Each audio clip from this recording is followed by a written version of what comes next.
GMC is often associated with being a rugged manufacturer, giving us durable SUVs and pickup trucks for all situations and elements. On the more affordable side of the lineup, they have the Terrain, a compact crossover that gives you the rugged aesthetics, maybe in the AT4 form, but also gives us the creature comforts and amenities you desire below $40,000. In today's video, we're going to check out what the GMC Terrain has to offer us. We're going to check out the exterior, the interior, take it out for a quick test drive, and see why. If you're looking at buying a compact crossover right now, maybe you want some ground clearance, maybe you want a more upscale style, or maybe you're looking for state-of-the-art technology, maybe taking a look at the 2026 GMC Terrain might be a great decision. Now, before I get into this video, I want to give a huge shout and thank you to Copeland Chevrolet in Hudson, Massachusetts for letting me come down here to check out the GMC Terrain.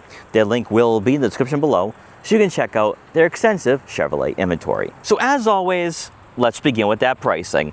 For the 2026 GMC Terrain we're taking a look at today, this is the Elevation, the base trim for this model, coming in at just over $34,000 if you go with all-wheel drive, which will likely be your choice if you do live in colder regions of the US. This model is built on the exact same platform as the Chevrolet Equinox, and you can kind of see the same aesthetics, especially from the side profile, but even with the roofline as well.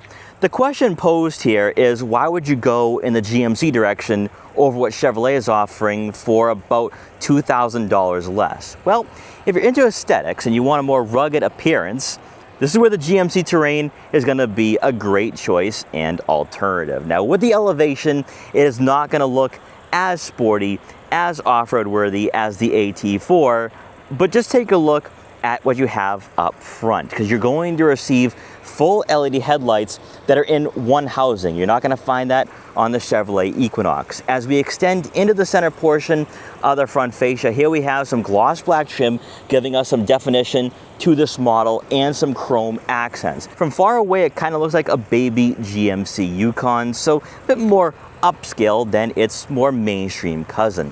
For the lower portion of the front bumper, here we have some color contrasting accents. So great to see it's not just plastic being caked on to the front fascia of this model, but then we are going to find that right here, so that way when you are encountering the snow-covered roadways or the off-road, that will deflect the road salt and debris. Even better, you are going to find functional side air curtains here for better airflow and helping out with the aerodynamics of this model. Now, as you make your way over to the side profile, first thing we're going to point out is the Terrain badge is being written out on the front doors, much like we see with the Chevrolet Equinox. With this base Terrain, you are going to receive 17-inch alloy wheels wrapped in Michelin tires. Love to see that. Now, with 17-inch alloys, this will help out with the road noise, interior insulation, maybe even the ride quality as well. We'll find out during that test drive. Now, you are going to receive gloss black side mirror caps, but no turn signal indicators. However, you are going to receive blind spot detection for added safety. Then as you make your way around to the back, you are going to find full LED taillights, so giving you a modern appearance throughout this vehicle. And just like we saw up front, it does look a bit more refined here for the rear end. Now, you will have the GMC badge being written out on the liftgate itself, and then you will have your Terrain all-wheel drive badge and Elevation letting you know what trim this is. Then for the lower portion of the rear bumper, here we have some more continuity. So we have the color contrasting accents, the plastic cladding giving you that rugged appearance. But let me know what you think here in the comment section below. Is the GMC Yukon a better choice aesthetically over the Chevrolet Equinox? Powering the GMC Terrain is going to be the heart and soul from the Chevrolet Equinox, the 1.5-liter turbocharged 4-cylinder engine. Producing 175 horsepower and 203 pound-feet of torque, it will be paired with an 8-speed automatic transmission if you go with all-wheel drive. Front-wheel drive models will have less torque and also the CVT, so going all-wheel drive is going to be the smarter choice here for this vehicle, and also helps out with that performance more importantly. Now, when it comes to fuel economy, you're looking at right around 24 miles per gallon in the city and 28 miles per gallon on the highway. Not the most economical in this class, considering that there are vehicles that are offering hybrid powertrains, but with the Terrain being somewhat off-road worthy, being that rugged vehicle from a rugged brand, you're going to have that capability of taking on some dirt roads and some deeper snow during the winter. So it's a trade-off there. But basically, it is a carbon copy of the Chevrolet Equinox. It's all going to come down to what you prefer here. What is your personal taste? Because you could save a few $1,000s and go with the Chevrolet Equinox, or as we're going to find out with the GMC Terrain, we have a better interior, cooler technology, but it does come at a cost. Hopping inside the GMC Terrain, this is where you're going to notice some minor differences. Mostly cosmetic. It's not going to be anything earth-shattering or drastic, but just enough to make the Terrain feel a bit more upscale compared to its mainstream cousin. Now, since our elevation does not have optional packages or features, this vehicle is still going to feel rather basic, and it begins with the seats. We have mainly adjustable cloth seats for both the driver and passenger, but a great addition here for this trim is that we have heated front seats, 3-level heated front seats. So if you do live in colder regions of the US, technically, you don't really need much more.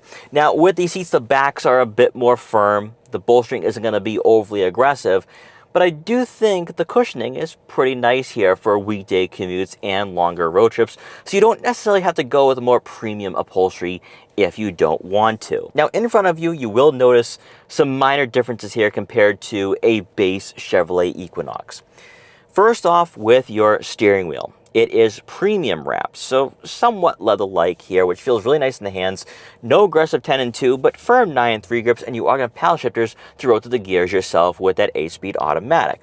What I really like, though, here, and okay, the digital gauge cluster is identical to the Chevrolet Equinox and other Chevrolet products, but the background isn't blue. It's black with some red accents, and I like that. I really do like that. It's laid out the exact same way. You're going to have your Google Map display, which is something I would leave on for most of my time being behind the wheel. That way I'm not looking at the infotainment system, but you are going to have 2 other layouts as well to work with, such as your adaptive cruise control settings, and then more of a minimal layout here, which gives you your speedometer. But also one thing too with the steering wheel is that it is heated as well.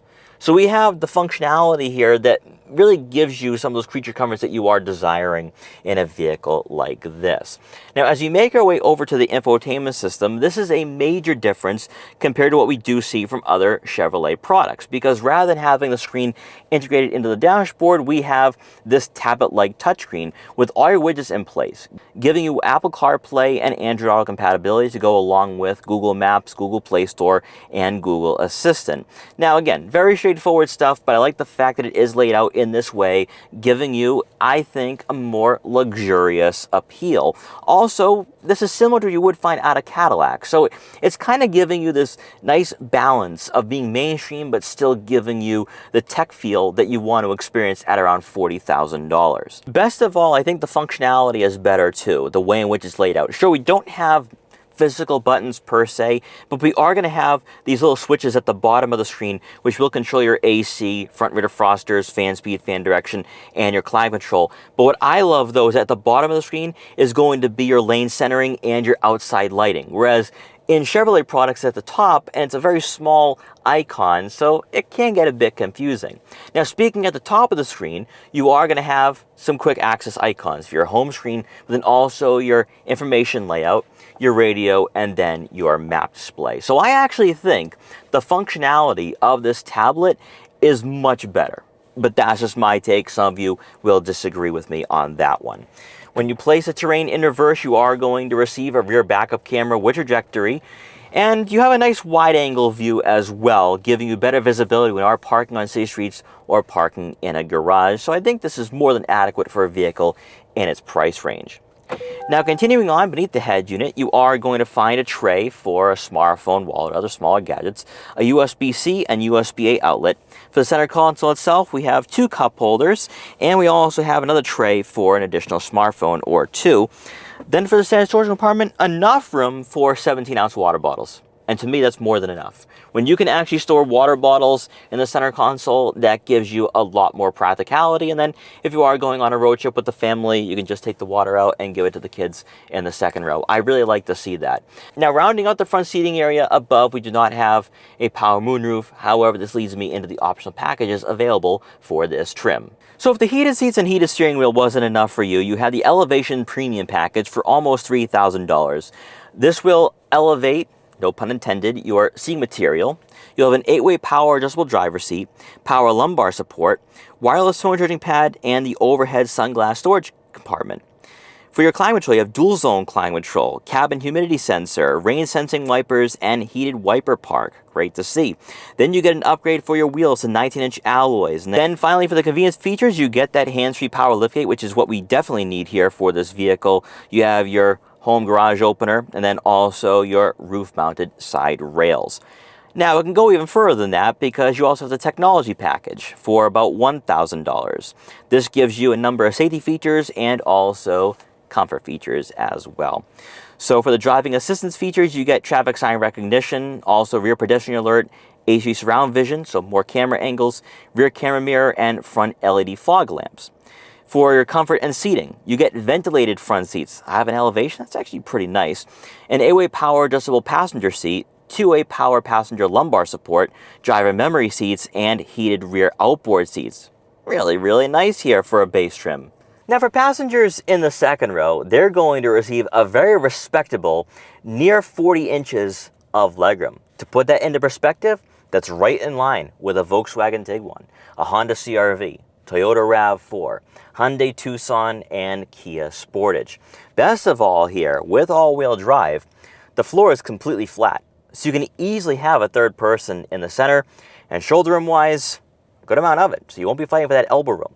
Also, with the Terrain, we have a higher roofline, so tall passengers will definitely not be hitting their head on the headliner. Now, with the cloth upholstery, it's actually not that bad. It's really not that bad. In fact, you can sit back here, relax, and I think it is relatively comfortable. Obviously, you can go with a better seating material if you so desire, but remember, that comes at a very hefty near $3,000. Now, back here, you will have 2 USB-C inputs to charge up your smartphones and tablets, 2 center-mounted air vents, and then to round out the second row seating area, great to see I have an elevation. You are going to receive a center armrest with 2 cup holders. Returning to the rear fascia to take a look at the cargo area for the 2026 GMC Terrain. We do not have a power liftgate on this model, but it is going to be available for the Terrain for 2026. Behind the second row seats, you're looking at right on 30 cubic feet of room, which would fall right in line with, say, a Ford Escape, a Ford Bronco Sport, maybe even a Subaru Forester and Subaru Outback. I was able to fit all my camera gear today with no issues. It has 2 bags of camera gear, a gimbal, and a tripod, and there's a lot more room here to stack on other items as well. You can easily go on a road trip with a family and probably have 10, 11, 12 bags of luggage back here, which is really great to see. Now, when you lower the second row seat, you're looking at right around 63 cubic feet of room, which is not going to be class leading in this market, but interior dimensions are identical to the Chevrolet Equinox. So again, it's one of these things where you're going to go back and forth saying, should I go with Chevy? Should I go with GMC? Maybe the interior is your main selling point. Now, beneath the floor mat, you are going to find another storage compartment for some smaller items. Maybe a couple bags or 2, tech gadgets that you don't want people peeking in and stealing. So there is some flexibility here out of the GMC Terrain. But my big question today is, what is it like driving the GMC Terrain? Well, let's find out. For all intents and purposes, the 2026 GMC Terrain is a Chevrolet Equinox in slightly better clothing.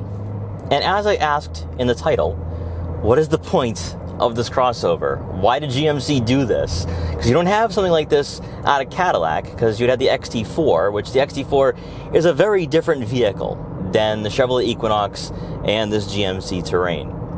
Well, considering its price point, which you could buy one of these at around $35,000, you also have optional packages and equipment.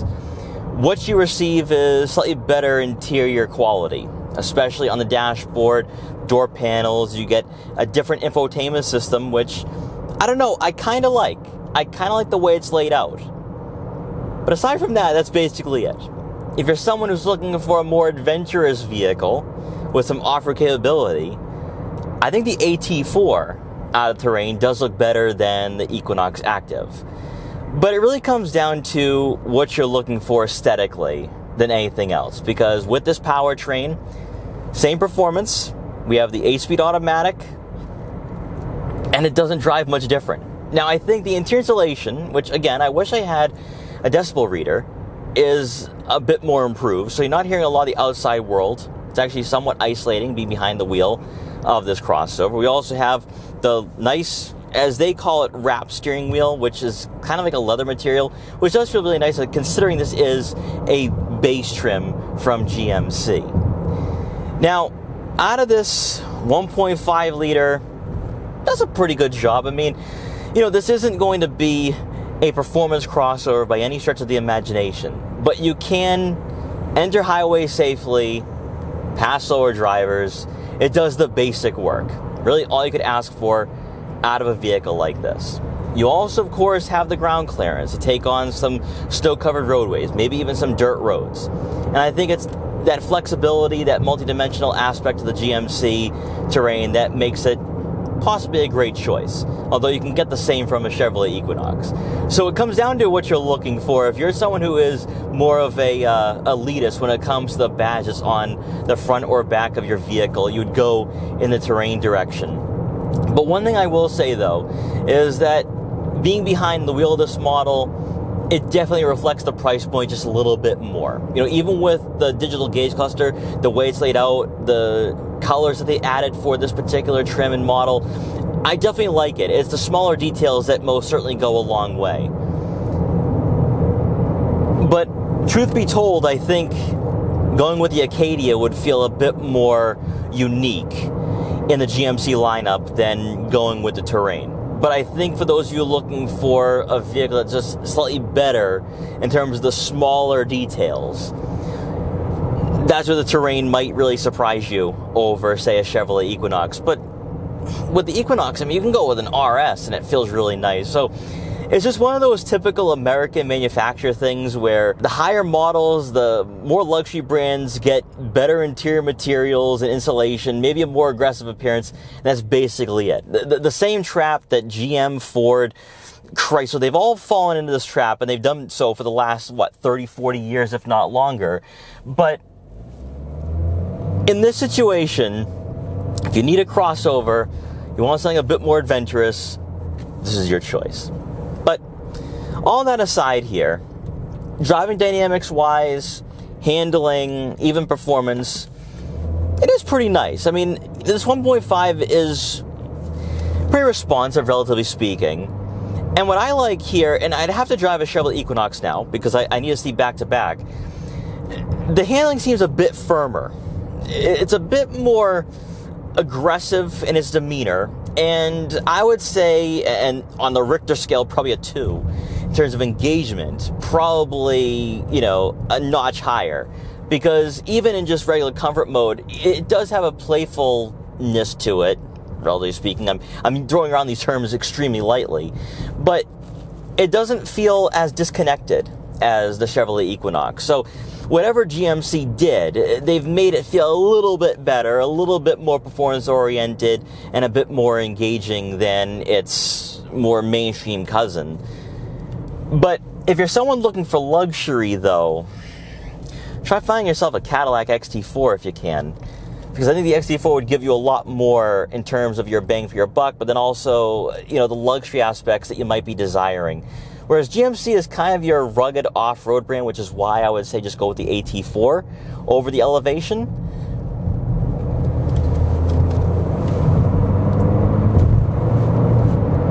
But still, it does the job pretty well as a commuter. And again, what I like is the fact that it's comfortable, it's quiet, and rather isolating. Now, in terms of the overall seat positioning and the vision that you have here being behind the wheel, you have a nice panoramic view. The A-pillars are aggressive, though. That's going to create some blind spots when you are approaching intersections or red lights. Taking a look at your side mirrors, they are decently sized, so I can't see what's on my blind spots. And the lane next to me, looking out back, nice clear view, identical to the Chevrolet Equinox. Seat positioning wise, even for an Elevation, you do sit relatively high up in this vehicle, giving you a nice commanding feel and presence over the roadways. And for me, though, it's the smaller details, it's the fit and finish that, to me, is really what's drawing my attention here. Because if you were to just drive a Chevrolet Equinox, you really wouldn't notice much of a difference, aside from just the interior. So all in all, after spending some time today with the GMC Terrain, this more base trim with not a lot of optional packages and features, what are my final thoughts here? Well, new for new, pound for pound, you're paying a little extra out of the GMC Terrain, but I think for a base trim, this is slightly nicer. Very slightly nicer.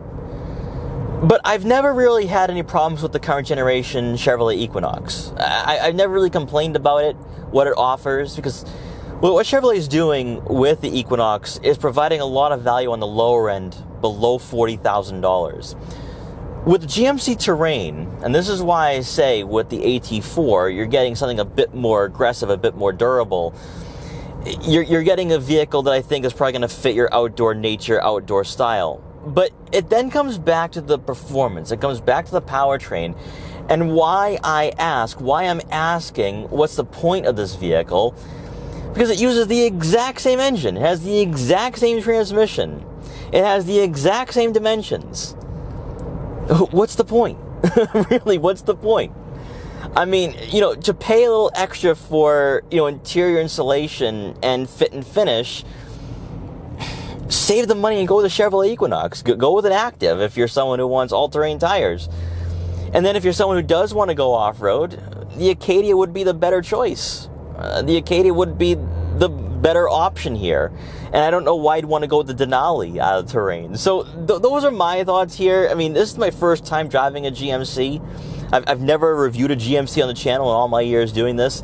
And this might not have been the best GMC to try out, but I just don't get any of that. I don't get what it's offering, because Chevrolet has a great product.